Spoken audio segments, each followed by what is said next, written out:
Hi friends, welcome back to my channel Tanuja Praveena Madana. అందరూ ఎలా ఉన్నారండి? బాగున్నారా? నేను కూడా చాలా బాగున్నానండి.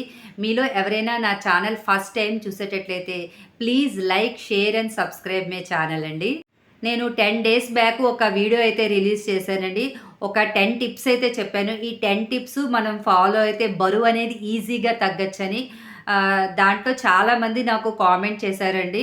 ఏంటంటే, మేడం మీరు 10 టిప్స్ బాగానే చెప్పారు, కానీ మార్నింగ్ బ్రేక్‌ఫాస్ట్ ఏం తీసుకోవాలి? ఆఫ్టర్‌నూన్ లంచ్ ఏం తీసుకోవాలి? ఈవినింగ్ డిన్నర్ ఏం తీసుకోవాలి?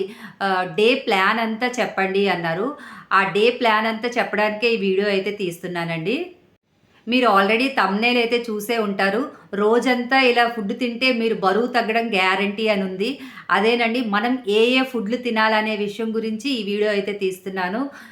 ఇంకా వీడియో విషయానికైతే వెళ్ళిపోదాం. మనం మార్నింగ్ లెగిచిన వెంటనే కొద్దిగా హాట్ వాటర్‌లో జీరా వేసుకొని జీలకర్ర వాటర్ గానీ, కొద్దిగా హాట్ వాటర్‌లో అల్లం వేసుకొని జింజర్ వాటర్ గానీ, లేకపోతే కొద్దిగా లెమన్ అండ్ హనీ కలిపిన హనీ వాటర్ గానీ, అలా ఏదైనా తీసుకోవచ్చండి మార్నింగు.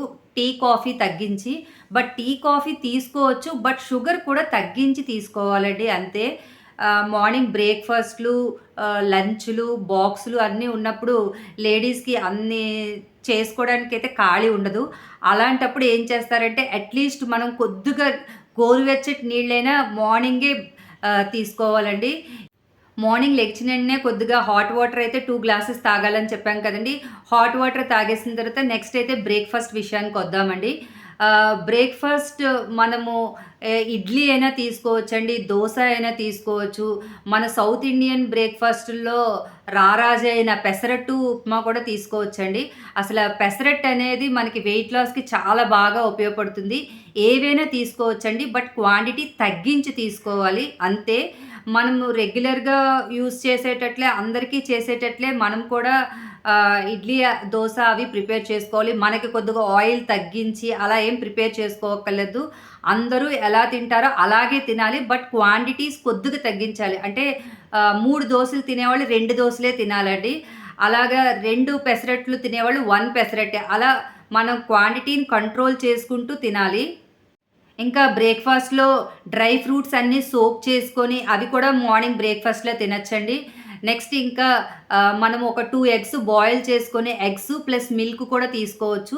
మిల్క్‌లో అయితే షుగర్ యాడ్ చేసుకోకుండా మిల్క్ అయితే తీసుకోండి. నెక్స్ట్ మనము వెజిటబుల్ జ్యూసెస్ కూడా బ్రేక్‌ఫాస్ట్‌లో తీసుకోవచ్చండి. కీరా, క్యారెట్, బీట్రూట్ అన్నీ కలిపి వెజిటబుల్ జ్యూస్ అయితే ప్రిపేర్ చేసుకొని అది కూడా మనం బ్రేక్‌ఫాస్ట్‌లో అయితే తీసుకోవచ్చు. నాన్ వెజిటేరియన్స్ మోస్ట్‌లీ బ్రేక్‌ఫాస్ట్‌లో ఎగ్ తీసుకుంటే చాలా మంచిదండి. ఎందుకంటే వాళ్ళకి మోర్ ప్రోటీన్ అనేదొస్తుంది. మనం బ్రేక్‌ఫాస్ట్ కూడా అరౌండ్ 8-9 మధ్యలోనే ఫినిష్ చేసేయాలి. ఇంకా ఆఫ్టర్‌నూన్ లంచ్ విషయానికొస్తే మనం అరౌండ్ 12:30-1:30 మధ్యలో అయితే లంచ్ అయితే తీసుకోవాలి. లంచ్‌లో ఏంటేంటి తీసుకోవాలో నేనైతే చెప్తానండి. ఒక బౌల్‌తో రైస్ అయితే తీసుకోవాలి. అదే బౌల్ క్వాంటిటీతో మనమైతే 1 కప్పు పప్పు తీసుకోవాలి. అండ్ 1 కప్పు మనం వచ్చి కర్రీ తీసుకోవాలండి. అండ్ 1 కప్పు మనం పెరుగు తీసుకోవాలి. ఈ పప్పు, పెరుగు, కర్రీ అనేది కామన్‌గా తీసుకోవాలి. రైస్ అనేది కూడా అదే బౌల్‌తో 1 కప్ తీసుకోవాలండి. వీటన్నిటితో పాటు మనమైతే కొద్దిగా ఒక సలాడ్ కూడా తీసుకోవచ్చు. అంటే రోజుకి ఒక హాఫ్ గాని, ఒక 1 గాని కీరా అయితే కట్ చేసుకొని పెట్టుకోవచ్చు. సో దట్ మనకు ఫైబర్ అనేది ఎక్కువగా వస్తుంది. చాలామంది రైస్ అయితే మానేస్తారండి. రైసు కంట్రోల్ చేసుకోలేము అనుకుంటారు. అలా రైస్ కంట్రోల్ చేసుకోలేము అనేవాళ్ళైతే క్వాంటిటీ లెక్కకి ఈజీగా ఉంటది కాబట్టి చపాతీ కూడా తీసుకోవచ్చు. ఈవెన్ చపాతీ, రైసు 2 కార్బోహైడ్రేట్స్‌కే చెందినవే. మనం వెయిట్ లాస్‌లో ఉండేటప్పుడు కార్బోహైడ్రేట్స్‌ని తగ్గించి ప్రోటీన్ అనేది ఇంటేక్ అయితే పెంచాలండి. కాబట్టి మనం రైస్‌ని 1 బౌల్ ఆఫ్ రైస్‌కే లిమిట్ చేసుకోవాలి. అలా లిమిట్ చేసుకోలేని వారు చపాతీ తీసుకోవచ్చండి. లేకపోతే రైసే తినొచ్చు. ఇంకా ఈవినింగ్ స్నాక్స్ విషయానికొద్దామండి. యాక్చువల్‌గా బాగా వెయిట్ లాస్ బాగా చేయాలి అనుకునేవాళ్ళు స్నాక్స్ అనేవి అవాయిడ్ చేయడమే బెస్ట్. ఇంకా మనము అవి కూడా స్నాక్స్ కూడా అవాయిడ్ చేస్తున్నాము, ఇంకేంటి అని అనుకుంటే మాత్రం కొద్దిగా మనం స్నాక్స్ అయితే తీసుకోవచ్చండి. అవి హెల్తీ స్నాక్స్ తీసుకోవాలి. ఆ హెల్తీ స్నాక్స్‌లో వెరైటీస్ ఏవనేవి నేను కొన్ని చెప్తానండి. నానబెట్టి ఉడికించిన కొమ్ము శనగలు తీసుకోవచ్చండి. అండ్ నానబెట్టి ఉడికించిన పల్లీలు, స్వీట్ కార్న్ ఇలాంటివి మనం స్నాక్స్‌గా తీసుకోవాలండి. ఈ వెయిట్ లాస్ ఛాలెంజ్ చేసేటప్పుడు మనము బయట స్నాక్స్ అనేవి కంప్లీట్‌గా అవాయిడ్ చేయాలండి. అంటే బయట మనకు దొరికే బజ్జీలు, పునుకులు అవన్నీ తినడం అస్సలు తగ్గించేయాలి. ఒకేళ మనకి బాగా క్రేవింగ్స్ వచ్చి మనకి తినాలి అనిపిస్తే అవి స్నాక్స్ టైమ్‌లో తినేసి ఇంక మనం డిన్నర్‌ని స్కిప్ చేయాలండి. ఇంక నైట్ డిన్నర్ విషయానికైతే వద్దామండి. డిన్నర్ మనం నైట్ అరౌండ్ 7:30 లోపే ఫినిష్ చేయాలి. డిన్నర్‌లోకి మనము ఒక 1 ఆర్ 2 పుల్కా తీసుకోవచ్చండి. ఎక్కువ బౌల్ ఆఫ్ కర్రీతో మనమైతే డిన్నర్‌నైతే ఫినిష్ చేసుకోవచ్చు. లేకపోతే కొద్దిగా ఫ్రూట్స్ తీసుకోవాలి. లేకపోతే కొంత సలాడ్ తీసుకోవచ్చు. అన్ని వెజిటబుల్స్ వేసుకున్న సలాడ్ తీసుకోవచ్చు. అలా మనం డిన్నర్‌ని కంప్లీట్ చేసుకోవాలి. మళ్ళీ చాలామందికైతే డౌట్ వస్తుందండి ఫ్రూట్స్ తింటే మనకి పొట్ట నిండుతుందా అన్న ఫీలింగ్ ఉంటుందా అని. ఫ్రూట్స్ అంటే మనం ఒకే రకం ఫ్రూట్స్ తినవండి. కొద్దిగా పామగ్రేనేట్, కొద్దిగా పప్పాయ, కొద్దిగా మనము వాటర్ మిలన్, కొద్దిగా మస్క్ మిలన్ అన్నీ కలిపి ఒక బౌల్‌లో పెట్టుకొని అది ఒక ఫ్రూట్ సలాడ్‌లాగా తీసుకోవాలండి. అది ఒక కంప్లీట్ మీల్‌లా ఉంటుంది. అలా తింటే చాలా హెల్తీ కూడా అండి. అండ్ చాలా డీహైడ్రేటెడ్‌గా కాకుండా చాలా హైడ్రేటెడ్‌గా ఉంటుంది మన బాడీ. ఇది సమ్మర్‌లో చాలా మంచిదండి. ఇంకా నైట్ పడుకునేటప్పుడు కొద్దిగా వార్మ్ వాటర్ అయితే తాగేసి పడుకోవాలండి. యాక్చువల్‌గా మనము 10 టిప్స్ చెప్పుకున్నాం కదా! అందులో కూడా నేను ఆల్రెడీ చెప్పానండి. Start A day with a good liquid, end A day with a good liquid అని. అలాగేనండి కొద్దిగా మార్నింగ్ కూడా హాట్ వాటర్‌తోనే మనం డే స్టార్ట్ చేయాలి. ఎండ్ చేసేటప్పుడు కూడా మనము హాట్ వాటర్ తాగి డేని ఎండ్ చేయాలండి. ఇలా టోటల్ డేనైతే మనం ప్లాన్ చేసుకోవాలి. ఫ్యామిలీలో అందరికీ వండే ఫుడ్డే మనము తీసుకొని వెయిట్ లాస్ అయితే అవ్వాలండి. అలా అని మనం వేరేగా ఫుడ్ ఆయిల్ తగ్గించి ఫుడ్ వేరేగా ప్రిపరేషన్ అయితే చేసుకోకూడదు. అలా చేసుకుంటే మనం ఎక్కువ రోజులు చేసుకోలేమండి. అంటే మన ఒక్కరికే మనం వండుకోవాలంటే మనకి అంత ఇంట్రెస్ట్ ఉండదు. అంత వండుకోలేము కూడా.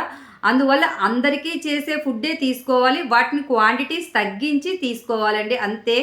ఈ వెయిట్ లాస్ జర్నీలో మనం 3 పాయింట్స్ అయితే గుర్తుంచుకోవాలండి. ఫస్ట్ పాయింట్ ఏంటంటే మనం సాల్ట్‌ని తగ్గించి తినాలండి. వెయిట్ లాస్ జర్నీలో ఉండేటప్పుడు మనం సాల్ట్‌ని తగ్గించి తినాలి. అండ్ సెకండ్ పాయింట్ ఏంటంటే హై ప్రోటీన్ అండి. ఎక్కువ ప్రోటీన్ ఇంటేక్ తీసుకోవాలండి వెయిట్ లాస్ జర్నీలో ఉండేటప్పుడు.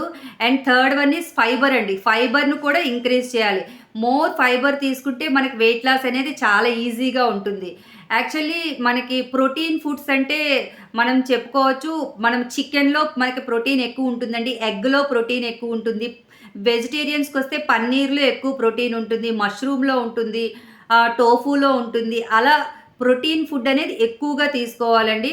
అండ్ హై ఫైబర్ ఫుడ్స్ అండి. ఫైబర్ అనేది ఎక్కువగా దేంట్లో ఉంటుందంటే ఇప్పుడు స్వీట్ కార్న్ అలా ఫైబర్ ఎక్కువగా ఉండే ఫుడ్సే ఎక్కువ తీసుకోవాలండి. ఈ వెయిట్ లాస్ జర్నీలో వన్ మోర్ ఇంపార్టెంట్ పార్ట్ ఏంటంటే వాటర్ అండి. వాటర్ ఇంటేక్ అనేది చాలా ఎక్కువగా తీసుకోవాలి. యాక్చువల్లీ సమ్మర్‌లో వాటర్ ఇంటేక్ ఇంకా ఎక్కువగా తీసుకోవాలి. ఎందుకంటే మన బాడీ డీహైడ్రేట్ అయిపోతుంది కాబట్టి దాన్ని హైడ్రేషన్ చేయడానికి మనం వాటర్ ఇంటేక్ ఎక్కువగా తీసుకోవాలి. మనం ఫుడ్ క్వాంటిటీస్ తగ్గించాం కాబట్టి మనకు మోషన్ కాన్‌స్టిట్యూషన్ అనేది ఉండకుండా ఉండడానికి కూడా మనం వాటర్ ఇంటేక్ అనేది చాలా ఎక్కువగా తీసుకోవాలండి. ప్లెయిన్ వాటర్ తాగలేని వాళ్ళు కొద్దిగా అందులో సబ్జా వేసుకొని సబ్జా వాటర్ గానీ, నెక్స్ట్ చియా సీడ్స్ వేసుకొని ఆ వాటర్ గానీ అలా తీసుకుంటే చాలా మంచిదండి. ఇంకా వన్ మోర్ ఇంపార్టెంట్ పాయింట్ అయితే మర్చిపోయానండి. ఏంటా అది అనుకుంటున్నారా? ఎక్సర్‌సైజెస్ అండి. మనము వెయిట్ లాస్ అనేది 70% అనేది డైట్ మీద డిపెండ్ అయ్యి ఉంటే, 30% అనేది మనం చేసే ఎక్సర్‌సైజెస్ గానీ, వాకింగ్ మీద అయితే డిపెండ్ అయ్యి ఉంటుంది అని చెప్పాను కదండీ! అది ఎగ్జాక్ట్‌లీ కరెక్ట్ అండి. 70% మనం తినే ఫుడ్ వల్లే మన వెయిట్ లాస్ అనేది ఉంటుంది. అండ్ 30% మనం చేసే ఫిజికల్ యాక్టివిటీ మీద అయితే ఆధారపడి ఉంటుంది. రోజుకి అట్‌లీస్ట్ ఒక హాఫ్ ఎన్ అవర్ అయితే మనము బ్రిస్క్ వాక్ అయితే చేయాలండి. వన్ మోర్ ఇంపార్టెంట్ పాయింట్ అండి. వెయిట్ లాస్ జర్నీలో ఉండేటప్పుడు మనము షుగర్స్‌ని అయితే కంప్లీట్‌గా అవాయిడ్ చేయాలి. షుగర్‌కి బదులు జాగరీ తీసుకోవచ్చా అని చాలామంది అడుగుతారండి. షుగర్, జాగరీ 2 ఈక్వలేనండి. కాబట్టి షుగర్, జాగరీ 2 తీసుకోకూడదు. మనకెప్పుడైనా కొద్దిగా స్వీట్ క్రేవింగ్స్ లాంటివొస్తే మనమైతే హనీ తీసుకోవాలండి. ఇది ఒక 100 డేస్ పాటిస్తే మనకు వెయిట్ లాస్ అనేది చాలా స్పీడ్‌గా ఉంటుంది. ఈ వెయిట్ లాస్ జర్నీ చేసేటప్పుడు మనం టైం టు టైమే ఫుడ్ తినాలండి. మధ్యలో అసలు మనం ఏమీ ఫుడ్ తీసుకోకూడదు. ఓన్లీ లిక్విడ్సే తీసుకోవాలి. మౌత్‌కి జిప్పేసినట్లుగా జిప్ వేసేయాలండి. అలా వేసేస్తేనే మనం వెయిట్ అనేది కంట్రోల్‌గా ఉంటాము. లేకపోతే వెయిట్ అనేది ఇంక్రీజ్ అయిపోతుంది. ఎప్పుడైనా సరే మనం ఫుడ్ అనేది టైం టు టైమే తీసుకోవాలండి. అలా తీసుకోకుండా మనం ఆరారా నోరు తడుపుతూ ఉంటారు అంటారు కదండీ పెద్దవాళ్ళు. అలా తడుపుతూ ఉంటే మన వెయిట్ అనేది ఎప్పుడూ గెయిన్‌గానే ఉంటుంది. నేను కూడా ఈ వెయిట్ లాస్ జర్నీ అయితే స్టార్ట్ చేశానండి. నేను స్టార్ట్ చేసి 15 డేస్ అయింది. నా ప్రెజెంట్ వెయిట్ వచ్చి 75 కేజెస్ అండి. నేను అంతకు ముందు వరకు అరౌండ్ 71 కేజెస్, 70 కేజెస్ అలా ఉండేదాన్ని. నాకు మొన్న గాల్ బ్లాడర్ సర్జరీ అయింది. సర్జరీ అయిన తర్వాత కంప్లీట్‌గా ఒక 1 మంత్ రెస్ట్‌గా ఉండడం వల్ల నేను వెయిట్ అయితే గెయిన్ అయ్యాను. ఒక 3-4 కేజెస్. అందువల్ల మళ్ళీ నేను ఇప్పుడైతే వెయిట్ లాస్ జర్నీ అయితే స్టార్ట్ చేశాను. నా ప్రెజెంట్ వెయిట్ అయితే 75 కేజెస్ అండి. నేను స్టార్ట్ చేసి 15 డేస్ అయింది. ఈ 100 డేస్ అయిన తరువాత నేను ఎంత వెయిట్ లాస్ అనేది అయ్యాను అనేది కూడా మీకు కూడా వీడియోలో అయితే షేర్ చేస్తానండి. మరిన్ని విషయాల గురించి రెగ్యులర్‌గా నా ఛానల్ చూడండి, సబ్స్క్రైబ్ చేయండి. Thank you for watching. Bye. Bye.